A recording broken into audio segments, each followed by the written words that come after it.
Hey guys, it's Troy here, and I'm sitting here in my office. It's late at night. I can't get to sleep, so I decided to get up and go ahead and record this just because I could, and I'm awake. So I wanted to share with you some pen mail that I got today. On this channel, I show a lot of old pens, I show a lot of new pens. And I have plenty of pens by modern manufacturers that are big time as well as small time. Custom makers. I like them. They're, usually one-man shops or two-man shops or a family-run business. And as such, I like to support them. I know. I've heard all the arguments from some people out there that everybody and his brother who has a wood lathe is getting into the custom pen manufacturing business. I've heard you. I understand it. And when you go to pen shows, sometimes you can have an entire room full of custom manufacturers. Sometimes, they all have Bach nibs or Yovo nibs, and there's no real variety in nibbage. They all share the same suppliers for all their acrylics, and the only difference between some of them may be what they choose to do with a few millimeters here or there. I've heard all the arguments one way or another. I tend to believe, however, that custom makers, they really supply a great service to people like me who want to increase their pen collections and want to have something neat, something a little unique. Oh, sure, everybody else getting the same acrylic. Okay, I get it. I get that argument because actually I have some pens from manufacturers who are just one-man shops. And yes, it's the same acrylic as other guys have had. I get it. All right, but I'm still going to support the little guy. I'm all for it. So, you can find a lot of sellers on Etsy. Sometimes they have their own websites. But I wanted to talk to you about, just plain custom makers.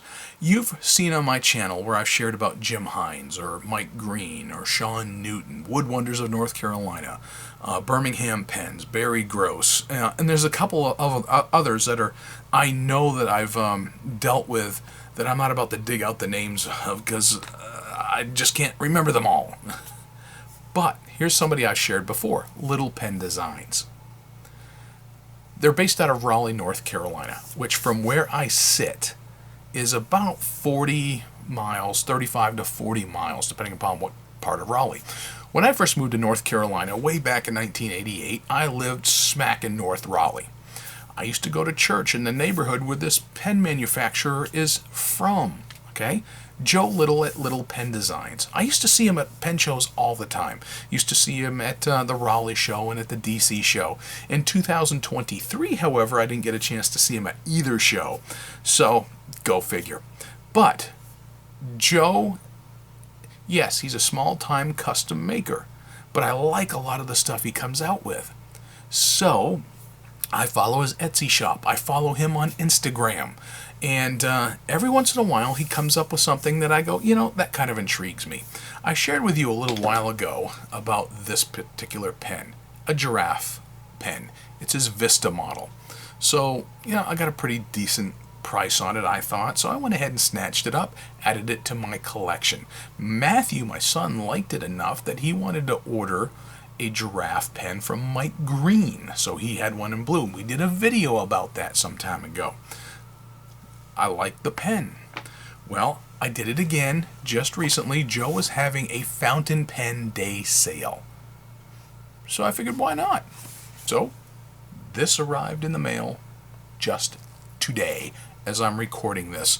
And it is Monday, November the 13th, late at night. Okay, so got this. I ordered it, Thursday or Friday? I think Friday, and it showed up on Monday. Because he's not that far away. So there's his logo, Little Pen Designs. As a matter of fact, he's got the sticker here. My kids love to put stickers on their laptops, and because we go to a good many pen shows, a lot of the stickers that they've put on laptops successive laptops in a row, by the way, are from pen manufacturers. Matter of fact, here's a picture of one with actually one of Joe's stickers on it on a laptop sitting right here in my office. All right, so what did I get from Joe? Well, this is a little bit different than the Vista, but it's kind of the same idea. So you open it up, he's got one of these little jeweler's boxes with his sticker on it. So he's a small-time guy, you know. I don't expect something incredibly fancy, but here's what I got. It comes with a little card where he tells you what it is, essentially one of his business cards. And on the back, he writes what you got. So I got the Burton model. I've got a polished nib on it. It's called the Yummy Gummy design for the acrylic. And custom fountain pen with a Yovo number 6 1.1 stub nib in steel. Yovo stub nib. So, anyway, that's what I ordered. It comes with its own little pen sleeve, and you'll see in a second why I was kind of interested in it. Look at that. Isn't that pretty cool? He calls it the Yummy Gummy. You know what it kind of reminds me of?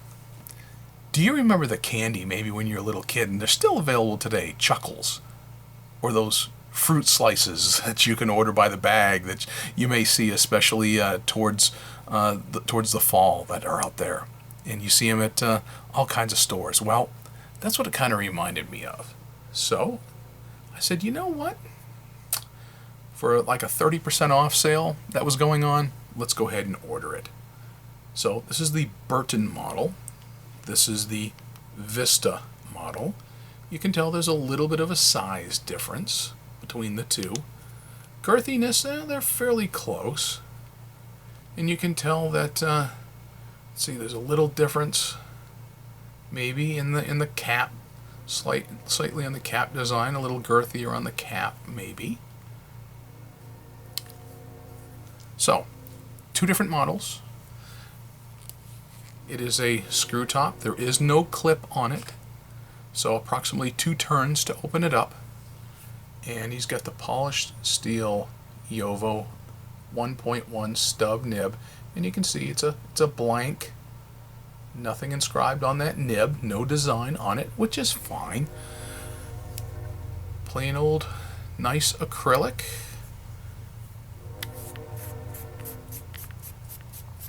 Screw that off.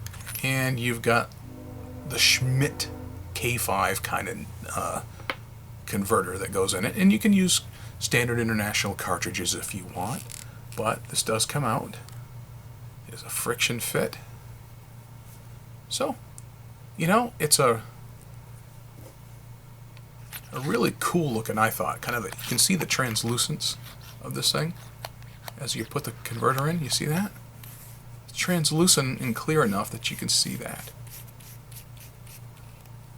I already knew, I was going to get a quality piece because everything I've seen that Joe has done has been decent. I like some of the other pens. And matter of fact, there was another one that he had out there, like he calls it his nougat. And whenever that comes in, he puts it on Instagram, and before I can ever snatch one up, they're gone. So they sell pretty quickly. And there's some names out there of people in the pen community. If I named them, you would recognize some of the names that have been customers of Joe's. So anyway, there you go. What's going to be interesting probably is trying to figure out what ink I want to put into this baby. You know, it's got some purples, it's got some red, it's got some blues, and a little bit of green in it. I'll figure it out. Maybe I'm definitely not going to put yellow in it because I have 1 or 2 yellow inks. Not a fan of yellow ink at all. But that light blue there, I've got a lot of blue ink, so I may try to do that. So, you know, I pretty much knew I was going to get one where it didn't have a clip and it didn't have a roll stop. That's the only downside is no roll stop to it. But I got a lot of pens that are that way, and it doesn't bother me. And I figured, for the 30% off price that I was getting, I just kind of had a wild hair. I said, let's break bad. Let's go ahead and get it. And I just felt like getting a pen and supporting a local guy. a guy I've had some really good interactions with online. We've messaged each other a bunch in the past, and I'm hoping to be able to get a chance to visit with him sometime in the near future. So why don't I go ahead and ink this sucker up, and let's go ahead and play with it just a little bit, and you'll see it for the first time as I am.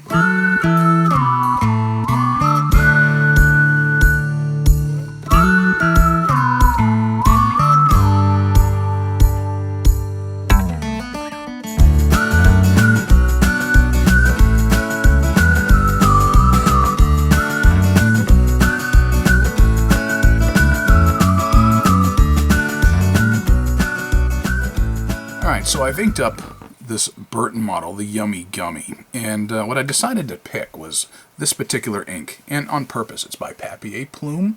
It is their Carolina In My Mind ink, and this was something that they brought to the Raleigh Pen Show a couple of years ago, and I picked up while I was there. And you know, they're based out of New Orleans, and if you ever have the chance to stop by in New Orleans, a couple of years ago, I was able to stop by the shop at Papier Plume, and I even picked up a pen while I was there. And if you ever get the chance, please do. And avail yourself of the opportunity when you see small-time vendors like that, and keep them in business. I've had a lot of different Papier Plume inks over the years. Some of them have been really good. Some of them, not quite as much, but I think they've improved as time has come along. So this is one that I picked out because it's got kind of the blue, that light blue that's in this pen. I was going to actually use another Papier Plume ink that was actually one of my favorite blue inks, which is Peacock Blue. But then I figured, you know what? No, Little Pen Designs is right here in North Carolina. I'm in North Carolina, so let's go ahead and use the Carolina In My Mind ink. So let's pick up the Burton model, the Yummy Gummy, and he uses this triple thread on these, so one, just over two, just about two complete turns and you're out. Yeah, I got a little bit of that blue ink on my finger. All right, this pen is not going to post. I mean, it can just barely get on there. It's not meant to post, so don't get excited about that. It's a decent size. Oh, I kind of like how that fits on my hand. I don't need it posted. Some pens I do. And in case you're wondering, why would I get a 1.1 stub? Well, when I first started out playing with fountain pens, I got medium nibs. And I had some fine nibs, and I've decided I'm not a lover of fine nibs. It has to be a really good fine nib for me to really get into it. Extra fines, definitely not a huge fan. And I definitely wasn't a fan of 1.1 stubs, but as time goes on, the more I've used them and the more I write letters to pen pals, the more I've liked these. So let's go ahead and put nib to paper, shall we? So this is a Little Pen Designs. The Burton model. And this is the, as he calls it, the Yummy Gummy.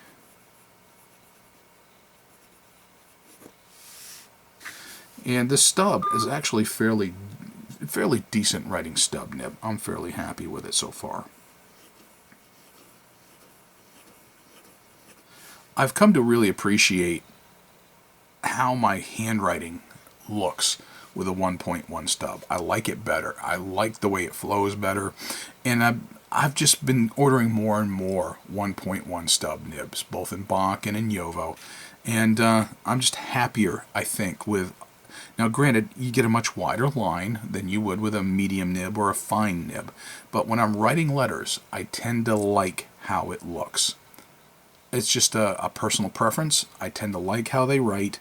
Not for everyday work, everyday note-taking and work on notepads and such. Not a huge fan of that. But for letter writing and communicating and signatures, that kind of thing, I'm really happy with a 1.1 stub. And if I don't like it, because it's got the Yovo housing and nib, I'll just screw it out and screw in a spare that I've got laying around that's perhaps in a medium nib or even a fine. So, I told you that what I put into this was the Papier Plume. Plume,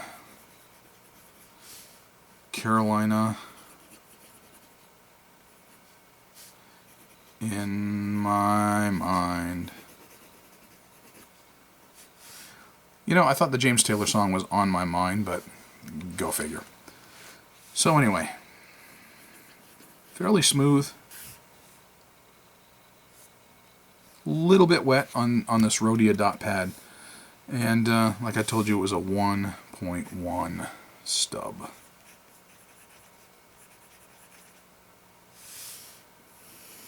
I can tell that I'm going to be using this pen an awful lot. I'm going to be carrying it with me an awful lot. I'm going to be using it for letter writing coming up. And I got a chance to support somebody local. From Raleigh, North Carolina, Little Pen Designs. Good on you, Joe. And Joe, you know what? Good job on this. I rather like it. I like the sparkly in it. I like the colors. The Gummy Yummy, kind of a fun name. And, you know, very well made. You look at, you know, the nice little flat here on the finial. And, you know, it's just a decent pen. And I like the flat here. He doesn't bevel his that I've seen in the past, some of his corners as much as some do. But I don't mind that because it's nice and smooth. It's not harsh. It's not sharp. So that's his style. And you know what? I like the flat top style, like the old Schaefer flap tops of the 1920s and 30s. Absolutely love that style, which is what kind of attracted me to some of these pens. So thus far, as I've shown you, I've got a couple of, you know, his, like here, it's just slightly different. Same idea though with a flat. So they are just a little different in their dimensions. And I've already put up some of the dimensions for you of this particular pen. And I pulled those right off his website, by the way. So for the Burton model. So they may be just a little bit different because every pen is handcrafted. So they may be just a hair different. And he does them one by one on his own lathe with hand tools. And he, you know, takes the time to polish them, get them good to go. So the Vista and the Burton models, you know, the Vista you can tell just a little bit girthier than the Burton. Like them both so far, all right? Little Pen Designs, littlependesigns.net, and also look for him on Etsy, which is where actually I purchased that right off from Etsy. So look for Joe at some upcoming pen shows, perhaps in Raleigh or in DC next year. Maybe I'll get a chance to go and hang out with him. All right, guys, that's it. That's my pen mail for today. Other than that, I'm going to try to go get some sleep now. Ciao.